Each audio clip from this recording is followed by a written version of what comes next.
Hello friends, स्वागत है आप सभी का सीबीबीकल आर्ट्स क्लास में। दोस्तों, आज के इस वीडियो में बात करने वाले हैं कि समाजशास्त्र की कॉपी कैसे लिखे।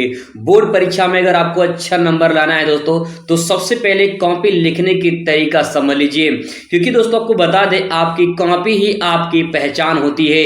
ना तो एग्जामिनर आपको कभी देखा है, ना आपसे कभी मिला है। आपकी जो भी कॉपी होगी और उसी कॉपी के आधार पे आपको नंबर मिलेगा। तो ऐसा कॉपी में क्या लिखा जाए और ऐसा हम कॉपी को कैसे प्रेजेंट करें जिससे बेहतरीन नंबर मिल जाए, टॉपर की लिस्ट में आ जाएं। तो दोस्तों, आज के इस वीडियो में समाजशास्त्र की कॉपी कैसे लिखे इसके बारे में आपको बताने वाला हूं। पूरा A to Z सब कुछ विस्तार में डिटेल में आपको बताऊं कैसे एग्जामिनर से नंबर आपको छीन कर लेकर आना है। तो चलिए शुरुआत करते हैं कि समाजशास्त्र की कॉपी कैसे प्रेजेंट करना है। तो सबसे पहले दोस्तों यहाँ पे देखिए, जो भी आपका पेपर होता है, पहले मैं एक बार पेपर पैटर्न आपको दिखा दे रहा हूं, फिर इसके बाद आपको समझ में आ जाए कैसे पेपर आते हैं, फिर कॉपी कैसे लिखेंगे वो मैं आपको बताता हूं। दोस्तों, ये समाजशास्त्र का पेपर आप देख सकते हैं, यहाँ पे 2024 का पेपर है। और ये पेपर जो है इस प्रकार से, यहाँ पे जो सवाल पूछे जाते हैं, सबसे पहले यहाँ पे आपके बहुविकल्पीय प्रश्न इस प्रकार से पूछे जाएंगे। और इस बहुविकल्पीय प्रश्न में जो है कैसे आंसर लिखना है वो मैं आपको तरीका बताऊंगा। फिर इसके बाद जो है आपका जो क्वेश्चन आएगा वो यहाँ से शुरुआत होती है अति लघुत्तरीय प्रश्न का। ये ध्यान रखिएगा कि जितना पूछा जाए उतना ही आपको लिखना है। ये पूछा है कि ग्रामीण समुदाय को परिभाषित कीजिए, 3 नंबर का प्रश्न है। कैसे इस आंसर को प्रेजेंट करेंगे ये आपको बताने वाला हूं। और ऐसे ही आपके सामने इस प्रकार से क्वेश्चन देखने को मिलेंगे। अब यहाँ पे देखिए, क्वेश्चन पूछा है दिव्यांगों के जो है समस्याओं का वर्णन करना है।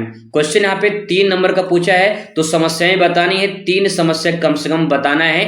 एक समस्या 1 नंबर पे आपको मिलेगा, ठीक है, ये बात ध्यान रखेंगे। इसके बाद यहाँ पे देखिए, क्वेश्चन पूछा गया है कि औद्योगिक समाज में 3 विशेषताएं बताना। 3 नंबर का प्रश्न, 3 विशेषता आपको पूछा गया है। 3 नंबर आपको मिलेगा, 3 पॉइंट आपको लिखना है।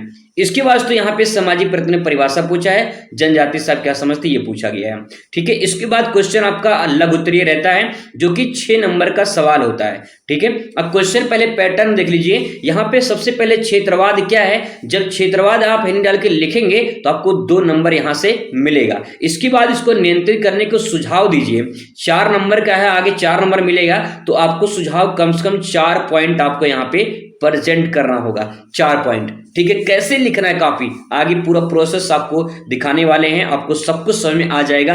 पहले एक बार पेपर पैटर्न समझ लीजिए ताकि जो है आपको दिक्कत ना हो। फिर मैं आपको टाइम मैनेजमेंट बताऊंगा, कैसे आप 3 घंटे 15 मिनट में पूरा पेपर आप सॉल्व कर पाएंगे। बहुत ही सटीक तरीका बताऊंगा, एक ऐसी एग्जांपल के माध्यम समझाने की कोशिश करूंगा जिससे आप अच्छे से प्रेजेंट कर पाओगे और आपका टाइम भी कम से कम 15 मिनट बच जाएगा, जिससे आप उसे रिवाइज वगैरह कर सकते हो। कोई क्वेश्चन छूटा है तो आप उसे पुनः कर सकते हो। सब कुछ मैं आपको डिटेल में दोस्तों बताऊंगा।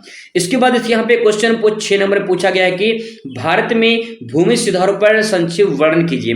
तो आपको 6 नंबर में पूछा गया है, सीधा लिखना है। और मैं आपको बता दूं, यहाँ पे जो लघु उत्तरीय प्रश्न है वो लघु उत्तरीय प्रश्न के शब्द सीमा दिए गए हैं, आप यहाँ पे देख पा रहे होंगे।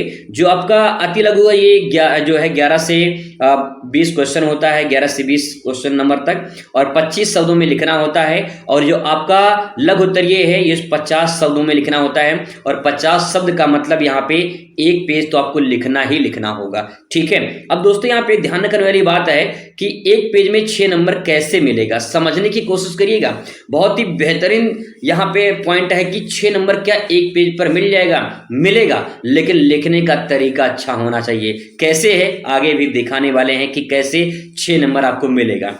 आगे दोस्तों यहाँ पे देखिए, क्वेश्चन पूछा है कि सामाजिक आंदोलन को परिभाषित कीजिए तथा इसके प्रकार बताइए। अब आपको 3+3 दिया है, तो सामाजिक आंदोलन में आपको जब इसको परिभाषित करेंगे तो 3 नंबर मिलेगा। और परिभाषित करना है, इसका मतलब है कि सामाजिक आंदोलन के बारे में पहले बताना है, फिर किसी एक समाजशास्त्री की परिभाषा लिखनी है, तब जाके 3 नंबर आपको मिलेगा। ये सही तरीका लिखने का।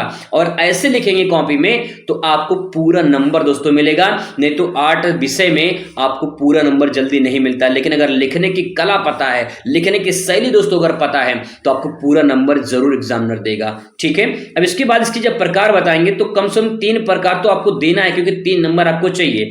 3 प्रकार देना है, उसके बाद तीनों प्रकार में थोड़ा थोड़ा आपको लिखना भी पड़ेगा, तब जाके पूरा नंबर मिलेगा। और जब क्वेश्चन ये लिखेंगे तो कम से कम एक पेज से ज्यादा जाएगा, चला जाए कोई दिक्कत नहीं है, 2 पेज तक आपको लिखना है इस 6 नंबर क्वेश्चन के लिए। ध्यान रखिएगा, भले से आपको 50 शब्द दिया है दोस्तों, ध्यान रखिएगा, लेकिन आप जितना अच्छे से लिखेंगे, जितना आप बेहतरीन तरीके से प्रेजेंट करेंगे, उतना ही बढ़िया नंबर मिलेगा। तो परिभाषा लिखेंगे जब, तो लगभग आधा पेज में तो परिभाषा हो जाएगा। फिर इसके बाद जो है इसके 3 प्रकार लिखेंगे, तो 3 प्रकार आप डायग्राम बना लीजिए, फिर जब इसका वर्णन करेंगे तो दूसरे पेज में चला जाएगा। ठीक है, तो इस प्रकार से आपको प्रेजेंट करना है। इसके बाद दोस्तों यहाँ पे क्वेश्चन जैसे पूछा 6 नंबर में, जाति और वर्ग में अंतर बताइए। तो जाति और वर्ग में अंतर बताना है, 2 तरीका है। एक तरफ आप लिख दीजिए जाति, दूसरी तरफ यहाँ पे वर्ग लिख दीजिए। ठीक है, और इसके बारे में point number 1, point number 2, point number 3, इस प्रकार से आपको यहाँ पे 3 पॉइंट प्रेजेंट कर देनी है। 3 इसका भी इस प्रकार से, तब आपको यहाँ पे ये पूरा 6 नंबर मिल जाएगा। 3 इसका 6 नंबर आपका हो जाएगा। ठीक है, दूसरा तरीका ये है कि आप जाति के बारे में यहाँ पे लिखिए थोड़ा सा हेडिंग बना के, फिर इसके बाद वर्ग के बारे में आप यहाँ पे बना के अच्छे से लिखिए, तब जाके इस प्रकार से नंबर मिलेगा। लेकिन इस पोजीशन में लिखने पे हो सकता है कि 6 में 6 ना मिले। तो यहाँ पे आपको लिखने के तरीके पता होने से कैसे आंसर को प्रेजेंट करना है।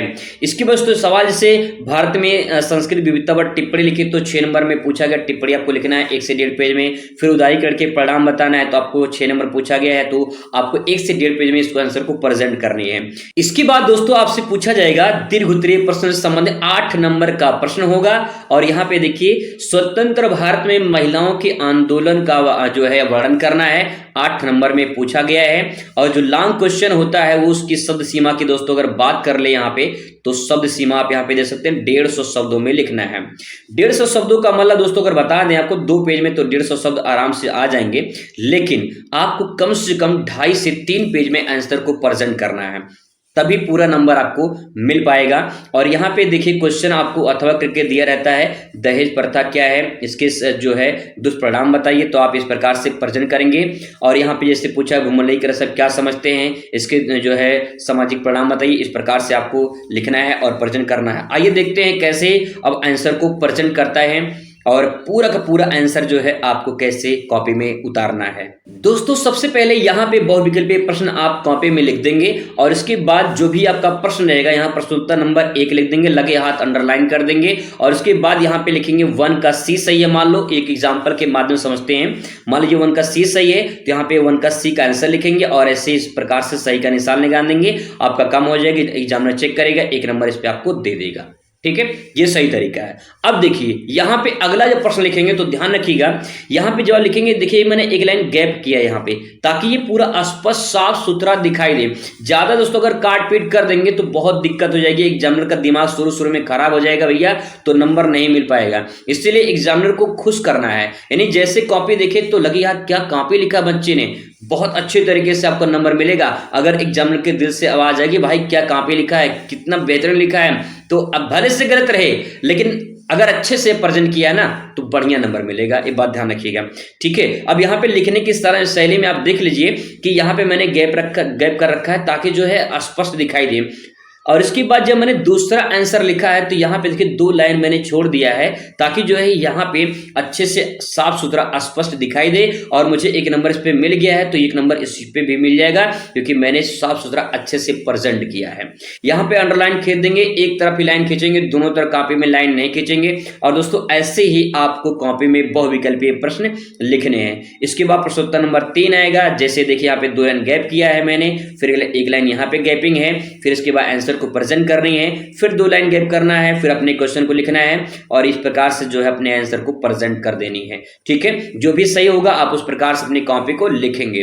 अब बात करते हैं अति लघु उत्तरीय। लगे हाथ आप यहाँ पे लघु उत्तरीय प्रश्न लिखेंगे, स्केच पेन का इस्तेमाल करेंगे। प्रश्नोत्तर नंबर और अति लघु उत्तरीय प्रश्न जैसे इस प्रकार से लिखना रहेगा, स्केच पेन लिखेंगे और हेडिंग काले पेन से देंगे, नीले पेन से उसकी व्याख्या करेंगे। ठीक है, अब देखिए यहाँ पे क्वेश्चन मान लो पूछा है समुदाय से आप क्या समझते हैं, तो यहाँ पे जो समुदाय पूछा गया है इस समुदाय के बारे में यहाँ पे हेडिंग डाल दीजिए और उसके बारे में लिखेंगे क्या लिखेंगे, व्यक्तियों के ऐसे समूह जो निश्चित भौगोलिक क्षेत्र में निवास करते हैं और उनके सदस्य परस्पर संगठित रहते हैं, उन्हें समुदाय के नाम से जाना जाता है। अलग अलग अपना एक समुदाय होता है, अपनी एक कम्युनिटी होती है, लोग अपने ही समुदाय में रहना पसंद करते हैं। जैसे मान लीजिए एक गांव है, गांव में कई प्रकार के पूर्वे होते हैं, पूर्वा यानी कस्बा होता है, और उन कस्बों में अलग अलग जाति के लोग रहते हैं, अलग अलग धर्म के लोग रहते हैं। अब इसमें होता क्या है कि जो जाति मान लीजिए कोई ए जाति का है, कोई बी का है, कोई सी का है। अब यहाँ पे होता क्या है कि अगर ए वाला है तो ए वाला अपने ही समुदाय में रहेगा, अपने ही जाति के लोगों के बीच में रहेगा, और जो भी उनका गुट होगा वो बनाकर रखते हैं। ऐसे ही बी जाति के लोग बी और सी वाले अपना अपना एक कम्युनिटी बनाकर रखते हैं, समुदाय बना के रखते हैं। तो समुदाय क्या है? तो समुदाय कह सकते हैं व्यक्तियों का एक समूह होता है। पहला पॉइंट, व्यक्तियों क्या है? एक समूह है जो किसी भौगोलिक क्षेत्र में रहते हैं। सिंपल सी बात ये भैया कि कहीं वो ऐसे क्षेत्र में रहते हैं, और क्या है वो? व्यक्तियों का समूह है जो किसी ऐसे समुदाय में रहते हैं और अपना एक दूसरे से परस्पर संगठित रहते हैं। संगठित का मतलब मिलकर रहते हैं, गुट बनाकर रहते हैं, ताकि उन पर कोई दिक्कत परेशानी आती है तो वो सब लोग इकट्ठा होकर अपना काम कर सके, अपने समस्या को समाधान कर सके। तो समुदाय बहुत ही सिंपल भाषा में लिख के आराम से आप इसमें नंबर पा सकते हैं। ठीक है, आगे देखिए, यहाँ पे देखिए, अब यहाँ पे देखने वाली बात ये है कि पहला क्वेश्चन लिखने के बाद मैंने यहाँ पे 2 लाइन गैप कर रखा है, फिर मैंने यहाँ पे क्वेश्चन दूसरा वाला लिखा है ताकि जो है ये स्पष्ट साफ सुथरा दिखाई दे, और यहाँ पे एक लाइन में नीचे भी गैप कर रखा है ताकि जो है आंसर अच्छे से आप प्रेजेंट कर पाओ और साफ सुथरा दिखे।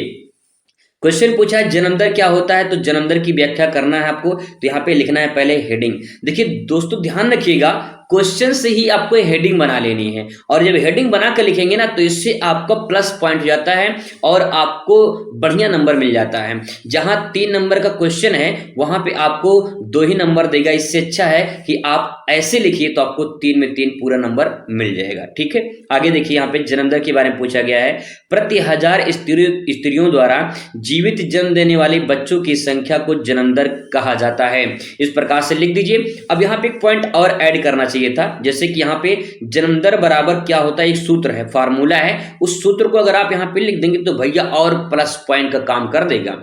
ठीक है, यहाँ पे पॉइंट बहुत ही बेहतरीन हो जाएगा, तो आपको पूरा नंबर दे देगा एग्जामिनर, 1 नंबर भी काटेगा नहीं। ठीक है, अब देखिए अगला क्वेश्चन जब मैंने लिखा तो यहाँ पे 2 लाइन का गैप दिया है मैंने ताकि साफ सुथरा दिखाई दे, और नीचे भी 1 लाइन गैपिंग है ताकि प्रश्नोत्तर नंबर स्पष्ट अलग दिखाई दे, क्योंकि प्रश्नोत्तर नंबर मेन होता है। अगर आप वही गलत लिख देंगे वही उसमें घालमेल हो जाएगा, दिक्कत हो जाएगी। इसलिए साफ सुथरा लिखें, कॉपी को अच्छे से प्रेजेंट करिए तो पूरा नंबर दोस्तों आपको मिलेगा। नातेदारी क्वेश्चन पूछा गया था कि नातेदारी से आप क्या समझते हैं, तो आप हेडिंग बना लेंगे नातेदारी और उसके बारे में लिखेंगे।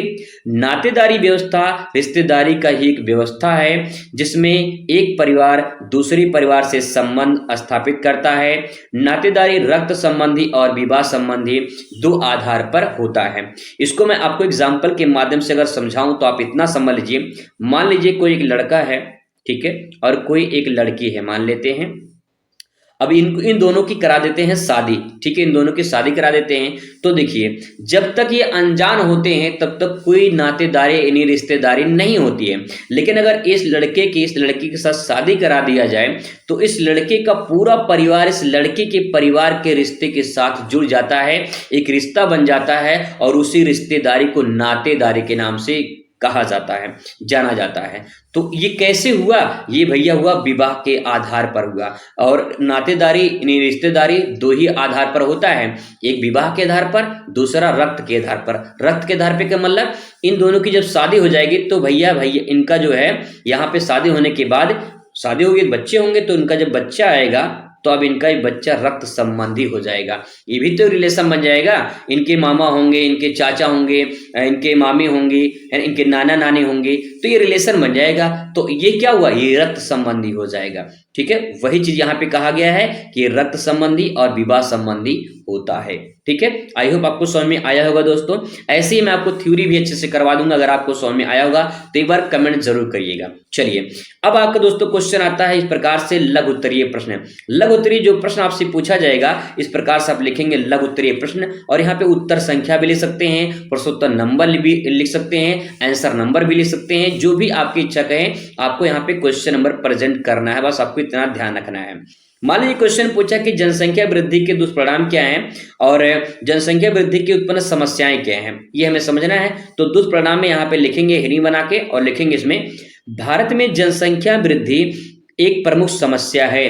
जनसंख्या वृद्धि के परिणाम स्वरूप कई समस्याएं उत्पन्न होती हैं। अब इन समस्याओं को यहाँ पे देखिए दो तरीका आप इसे प्रेजेंट कर सकते हैं। पहला तरीका ये है कि आप इसे यहाँ पे इस प्रकार से प्रेजेंट कर लीजिए। अगली जो तरीका ये है कि आप यहाँ पे एक छोटा सा डायग्राम बना सकते हैं। ठीक है, एक छोटा सा यहाँ पे डायग्राम बना के इसे प्रेजेंट कर सकते हैं और डायग्राम, फ्लो चार्ट, ये सब आपके नंबर को बढ़ा देते हैं, ये प्लस पॉइंट का काम करते हैं और इसी आधार पे दोस्तों आपको नंबर मिलता है। ठीक है, ये भी तरीका सही है, ये भी तरीका सही है, लेकिन इस तरीके में थोड़ा सा आपको और एक्स्ट्रा जो है नंबर मिल सकता है। एक्स्ट्रा मतलब अगर 8 नंबर का है तो 8 में पूरा मिल जाएगा।